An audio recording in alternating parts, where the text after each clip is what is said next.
So it was just tough with the schedule, but it's nice to be at home and get a few practices in. Nick, saw a lot of hard comments about Mike Matheson after our last game on social media and all this stuff. What is your opinion about him, and what is your opinion in general about his game?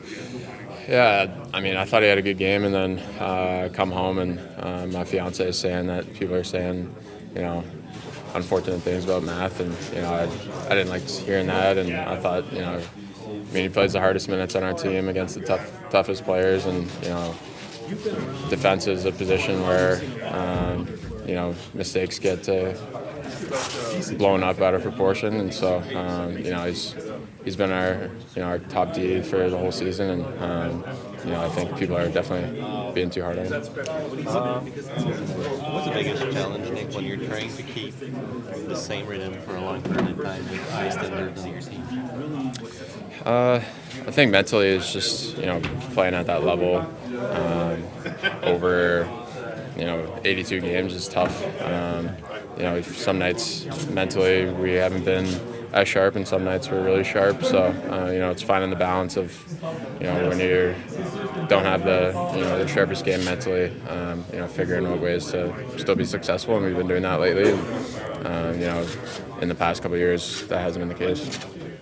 The expectation of yourself as a team is higher now. Is that tough to reaching the consistency when the expectations are higher now? Yeah, I mean, we set the tough, bar. but the Yeah. challenge, Nick. We set the bar for ourselves. We know we can be a good team, and we expect that out of ourselves. So, it's something that we want, and you want the pressure of being a good team, and teams having to be ready to play you. So, I think we've been better, and it's been a key to our success lately. Slav was good.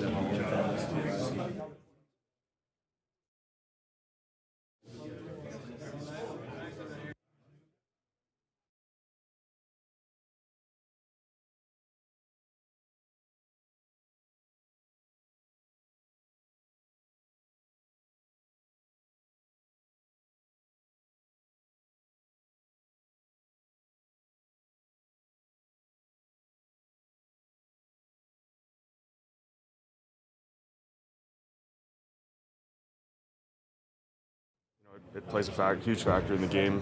He was telling us the last couple games we've been under 50, and we lose those games. So it's not a direct correlation, but it does have a pretty big impact in helping us win. Jake, with your experience, would you say might be the toughest part of the season? It's starting right now with the injuries, the schedule, the trip is coming in, and everything. Yeah, it's definitely turns into a bit of a grind, but it's one of those moments where there's some big games coming up, and you just have to embrace the grind and get through it. And I'm sure everyone knows there's a break coming up in about a month, so not even a month, a few weeks. So you just got to get through it, and obviously they're meaningful games, so we can't look too far ahead and just enjoy the grind. The energy level seems very good this morning. Is it a good sign of the mentality of the group and the mindset? Yeah, it's if we look back on this month, we're pretty happy with it, and it was a pretty tough game against a tough team last game, and we got to find those positives, not get too down on ourselves, and again, just keep being in these meaningful games. About the start of the game, are you able to point something or to find something to correct easily for the next game too? I think it's just our execution and just small details in the game that hurt us, and when you get the chance to practice, you gotta be ready to fix those details so you can be ready to go for the next one. How about Rembacher? Yeah, it's great seeing him out there. He's always got a smile, and he looks already great out there too. So we're all happy for him, and he's been working really hard to get back on the ice.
Ça a été un peu plus difficile. Je ne jouais pas au niveau que je sais que je suis capable de jouer. La jambe n'était pas tout à fait à 100%. Puis après ça a été comme un processus, je pense. Pour moi, c'était vraiment d'avoir une progression jour après jour. Puis c'est ce que j'ai vu à Laval. Je me sentais de mieux en mieux sur la patinoire. J'ai retrouvé un peu mon explosion aussi, ce que j'avais pas dans les 8-10 premières parties. Puis c'est de continuer à progresser jour après jour. Là. Sur quoi on t'a demandé de travailler dans la Ligue américaine pour pouvoir revenir ici? En fait, je pense que c'était pas de travailler sur de quoi en particulier, plus de retrouver la forme, de retrouver mon coup de patin, je pense, mon explosion. C'est pas nécessairement facile après une blessure comme ça. Fait que ça a pris du temps. Puis je suis pas encore nécessairement la vitesse que j'avais, mais je pense que je suis vraiment dans la bonne direction en ce moment. Garder le moral malgré tout, c'est pas facile de retourner là-bas quand tu as goûté ce que c'était ici. Tu as gardé quand même le moral malgré tout. Oui, j'ai gardé le moral. C'est sûr que ça aide là-bas. L'équipe gagne aussi. Tout le monde est positif dans la chambre. Tout le monde arrive le matin avec un gros sourire. Ça aide pour le moral. Tu arrives à chaque matin, les gars sont contents d'être là. Donc ça a permis de progresser dans un environnement qui était positif. Ça fait-tu du bien mentalement d'être ici? Oui, c'est sûr, ça fait du bien, ce rappel-là. Veux pas, t'es dans la Ligue américaine, tous les joueurs veulent remonter en haut. Puis pour moi, c'était une excellente nouvelle. Je suis content de revoir les gars aussi. Ça faisait longtemps que je les avais pas vus. On s'est tous demandé si, tu n'as peut-être pas perdu qu'il y ait des choses dans ta game, si tu vois ce que je veux dire, pour perdre le poste ici.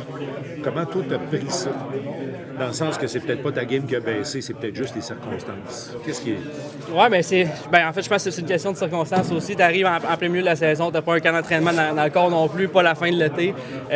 C'est de retrouver ma forme, vraiment, de retrouver mon identité aussi. Veux pas, quand tu joues pas pendant 4 mois, t'es pas nécessairement le même joueur au début. Donc, ça a pris un certain temps. Puis, plus ça allait à Laval, mieux ça allait aussi. Je retrouvais plus mon identité, la façon que je suis capable de jouer. Puis, encore une fois, je suis content d'être ici aujourd'hui. Les buts, le fait que tu as eu moins de buts, ça t'a-tu dérangé, ça? Parce que ta première année, ta première demi-saison, tu as marqué des buts. Après ça, ça a été plus tough. Penses-tu que c'est ça qui a fait la différence? Juste pour Rafaël Harvey-Pinard dans sa tête. C'est sûr que tu veux aller chercher des buts le plus possible. D'un autre côté, j'avais pas nécessairement le même rôle que j'avais la première année. Je suis arrivé, quand j'avais été rappelé ma première année, j'avais du temps d'avantage numérique beaucoup. C'est sûr, c'est des situations qui aident à avoir plus de touches offensives. Puis la deuxième année, c'était peut-être un rôle un peu plus défensif, à des avantages numériques. Donc, c'est pas nécessairement quelque chose que je regardais. Pour moi, c'était vraiment de bien jouer de deux côtés de la patinoire, de créer des chances de compter. Puis c'est sûr que ça va pas toujours rentrer, mais c'est de trouver un moyen de contribuer au succès de l'équipe. L'équipe que tu trouves...